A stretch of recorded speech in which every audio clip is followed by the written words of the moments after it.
ਬਾਬਾ ਬੁੱਧ ਸਿੰਘ 1878 ਤੋਂ 1931। ਬਾਬਾ ਬੁੱਧ ਸਿੰਘ ਪੰਜਾਬੀ ਸਾਹਿਤ ਇਤਿਹਾਸਕਾਰੀ ਦੇ ਅਤੇ ਪੰਜਾਬੀ ਆਲੋਚਨਾ ਦੇ ਖੇਤਰ ਵਿੱਚ ਮੋਢੀ ਉਸਰੱਈਏ ਮੰਨੇ ਜਾਂਦੇ ਹਨ। ਉਹਨਾਂ ਦੀ ਪਹਿਲੀ ਆਲੋਚਨਾਤਮਕ ਰਚਨਾ ਹੰਸਚੋਗ 1914, ਕੁਸ਼ਤਾ ਜੀ ਦੇ ਚਸ਼ਮਾਏ ਹਯਾਤ ਤੋਂ ਕੁਝ ਮਹੀਨੇ ਮਗਰੋਂ ਮੌਲਾ ਬਖਸ਼ ਕੁਸ਼ਤਾ ਦੀ ਚਸ਼ਮਾਏ ਹਯਾਤ ਤੋਂ ਕੁਝ ਮਹੀਨੇ ਮਗਰੋਂ ਅਰਥਾਤ 1914 ਈਸਵੀ ਵਿੱਚ ਪ੍ਰਕਾਸ਼ਿਤ ਹੋਈ ਸੀ। ਹੰਸਚੋਗ ਕੁਸ਼ਤਾ ਜੀ ਦੇ ਰਚਨਾ ਦੇ ਮੁਕਾਬਲੇ ਬਾਬਾ ਜੀ ਦਾ ਯਤਨ ਵਡੇਰਾ ਹੈ। ਹੰਸਚੋਗ ਦਾ ਵਿਦਵਾਨਾਂ ਵੱਲੋਂ ਭਰਪੂਰ ਸਵਾਗਤ ਹੋਇਆ ਸੀ। ਇਸ ਤੋਂ ਮਗਰੋਂ ਬਾਬਾ ਬੁੱਧ ਸਿੰਘ ਜੀ ਕੋਇਲ ਕੂ 1916, ਪਪੀਹਾ ਬੋਲ 1925 ਤੇ ਪ੍ਰੇਮ ਕਹਾਣੀ 1932 ਨਾਂ ਦੇ ਆਲੋਚਨਾ ਗ੍ਰੰਥ ਪ੍ਰਕਾਸ਼ਿਤ ਕਰਵਾਏ ਗਏ।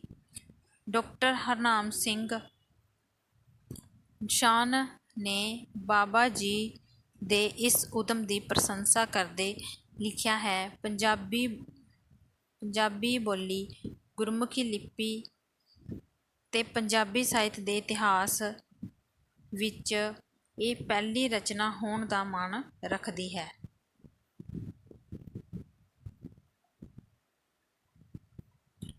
ਡਾਕਟਰ ਹਰਨਾਮ ਸਿੰਘ ਸ਼ਾਨ ਨੇ ਕਿਹਾ, ਇਸ ਰਚਨਾ ਦੇ ਪ੍ਰਕਾਸ਼ਿਤ ਹੋਣ ਤੋਂ ਬਾਅਦ ਹੀ ਪੰਜਾਬੀ ਕਵਿਤਾ ਦੇ ਇਤਿਹਾਸ ਸਰਵੇਖਣ ਤੇ ਆਲੋਚਨਾਤਮਕ ਮੁਲਾਂਕਣ ਦੀ ਪਰੰਪਰਾ ਕਾਇਮ ਹੋਈ ਸੀ। ਬਾਬਾ ਜੀ ਦੀ ਆਲੋਚਨਾ ਦ੍ਰਿਸ਼ਟੀ ਉਸ ਸਮੇਂ ਅਨੁਕੂਲ ਸੀ। ਭਾਵੇਂ ਵਰਤਮਾਨ ਸਮੇਂ ਵਿੱਚ ਕੋਈ ਵਿਦਵਾਨ ਉਹਨਾਂ ਦਾ ਯੋਗਦਾਨ ਤੁੱਛ ਮੰਨਣ ਦੀ ਹਿਮਾਕਤ ਕਰ ਦੇਵੇ, ਪਰੰਤੂ ਬਾਬਾ ਜੀ ਦੀ ਇਤਿਹਾਸਿਕ ਭੂਮਿਕਾ ਕਦਾਚਿਤ ਅਣਡਿੱਠ ਨਹੀਂ ਕੀਤੀ ਜਾ ਸਕਦੀ। ਬਾਬਾ ਜੀ ਦੀ ਆਲੋਚਨਾ ਨਮੂਨਾ ਇਸ ਪ੍ਰਕਾਰ ਮਿਲਦਾ ਹੈ।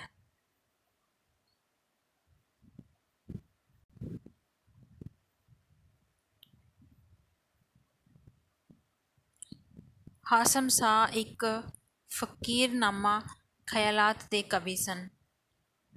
ਬਾਬਾ ਬੁੱਧ ਸਿੰਘ ਜੀ ਨੇ ਲਿਖਿਆ ਹੈ ਕਿ ਹਾਸ਼ਮ ਸ਼ਾਹ ਇੱਕ ਫਕੀਰਾਨਾ ਖਿਆਲਾਤ ਦੇ ਕਵੀ ਸਨ। ਆਪਣੀ ਪੰਜਾਬੀ ਬੋਲੀ ਦੇ ਉਸਤਾਦ, ਮਨ ਵਿੱਚ ਲਗਨ ਤੇ ਬਿਰਹਾ ਸੀ। ਬੈਂਤ ਆਖਣ ਦੀ ਦਾਤ ਰੱਬ ਵੱਲੋਂ ਅਟੁੱਟ ਮਿਲੀ ਸੀ। ਕਿਸਨੂੰ? ਹਾਸ਼ਮ ਸ਼ਾਹ ਨੂੰ।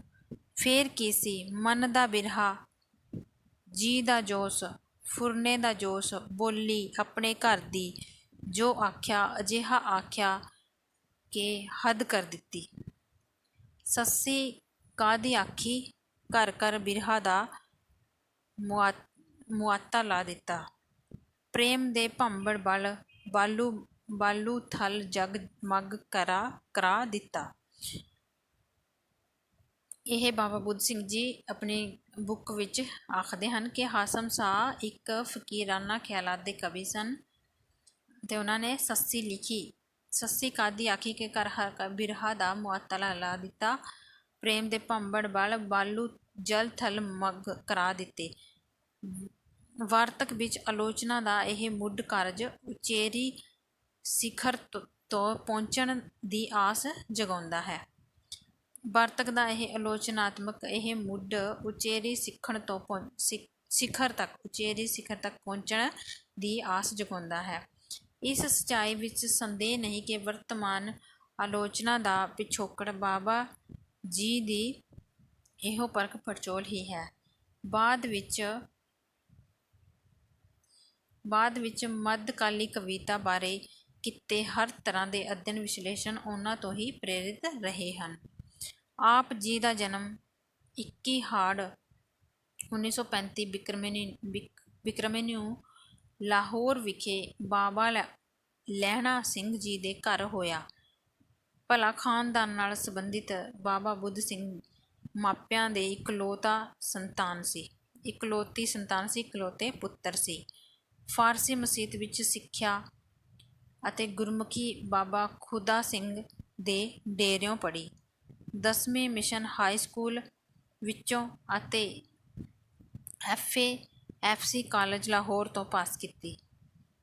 ਪਹਿਲਾਂ ਆਪ ਜੀ ਨੇ ਲਾਹੌਰ ਮਿਊਨਿਸਪਲ ਕਮੇਟੀ ਵਿੱਚ ਨੌਕਰੀ ਕੀਤੀ, ਪਰ ਛੇਤੀ ਹੀ ਨੌਕਰੀ ਵਿੱਚੇ ਛੱਡ ਕੇ ਇੰਜੀਨੀਅਰ ਬਣਨ ਲਈ ਰੁੜਕੀ ਚਲੇ ਗਏ।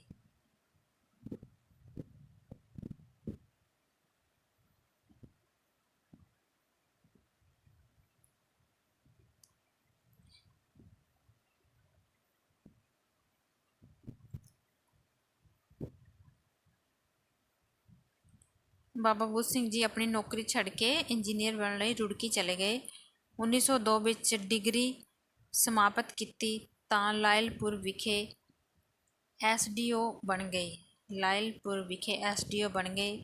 ਨਵੀਂ ਦਿੱਲੀ ਦੀ ਉਸਾਰੀ ਸਮੇਂ ਆਪ ਜੀ ਨੂੰ ਐਗਜ਼ੈਕਟਿਵ ਇੰਜੀਨੀਅਰ ਬਣਾ ਕੇ ਉੱਥੇ ਭੇਜ ਦਿੱਤਾ ਸੀ। ਆਪ ਦੀ ਮਿਹਨਤ, ਲਗਨ, ਸੂਝ ਸਮਝ ਸਦਕਾ ਆਪ ਨੂੰ ਲਾਹੌਰ ਦਾ ਸੁਪਰਿੰਟੈਂਡੈਂਟ ਇੰਜੀਨੀਅਰ ਬਣਾ ਦਿੱਤਾ ਗਿਆ। ਪੰਜਾਬੀ ਸਿੱਖਾਂ ਵਿੱਚੋਂ ਕਿਸੇ ਵੱਡੇ ਸਰਕਾਰੀ ਰੁਤਬੇ ਦਾ ਮਾਣ ਆਪ ਜੀ ਨੂੰ ਪਹਿਲਾਂ ਪਹਿਲ ਪ੍ਰਾਪਤ ਹੋਇਆ। ਬਦਕਿਸਮਤੀ ਨਾਲ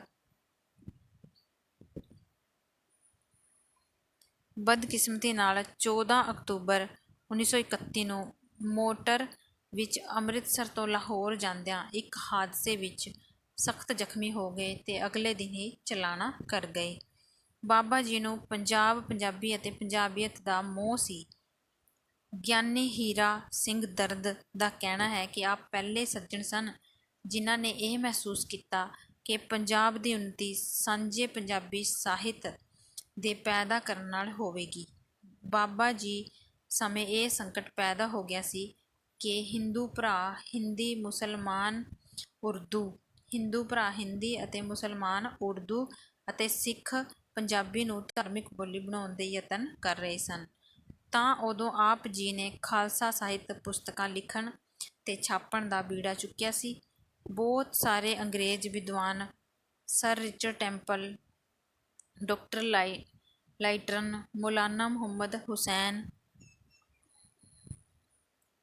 ਆਜ਼ਾਦ ਵਾਂਗ ਆਪ ਨੇ ਵੀ ਪੰਜਾਬੀ ਦੇ ਪੁਰਾਣ, ਸਨਾਤਨੀ ਤੇ ਲੋਕਪ੍ਰਿਯ ਸਾਹਿਤ ਨੂੰ ਸੰਭਾਲਣ